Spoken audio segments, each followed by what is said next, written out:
বিশ্বের সর্বোচ্চ পর্বতমালা মাউন্ট এভারেস্টের তিব্বত অংশে প্রবল তুষারঝড়ের কবলে পড়ে আটকা পড়েছেন প্রায় 1000 পর্যটক।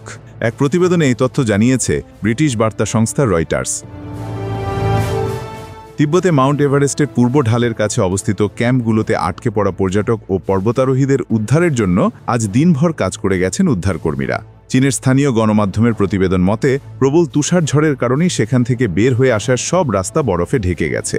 ভূপৃষ্ঠ থেকে 4900 মিটার বা 16000 ফুট উঁচুতে অবস্থিত ক্যাম্পে পৌঁছানোর সড়ক থেকে বরফ পরিষ্কার করার কাজে হাজারো স্থানীয় গ্রামবাসী ও উদ্ধারকারী দলের সদস্যরা যোগ দিয়েছে। কয়েকজন পর্যটক ইতোমধ্যে পর্বত থেকে নেমে আসতে সক্ষম হয়েছেন। শুক্রবার সন্ধ্যায় বরফ পড়তে শুরু করে এবং শনিবার দিনভর তা অব্যাহত থাকে। স্থানীয় টিংরি কাউন্টি পর্যটন সংস্থার সামাজিক মাধ্যমের পোস্টে এই তথ্য জানা গেছে। সংস্থাটি জানায়, শনিবার দিনের শেষ ভাগ থেকে পরবর্তী ঘোষণা না দেওয়া পর্যন্ত ওই পথে এভারেস্টে প্রবেশ ও এ সংক্রান্ত টিকিট বিক্রি স্থগিত করা হয়েছে। মাউন্ট এভারেস্ট বিশ্বের সর্বোচ্চ শৃঙ্গ। এর উচ্চতা 8849 মিটারের বেশি। প্রতি বছর বহু মানুষ শৃঙ্গে ওঠার চেষ্টা করেন, তবে এটি বিপজ্জনক।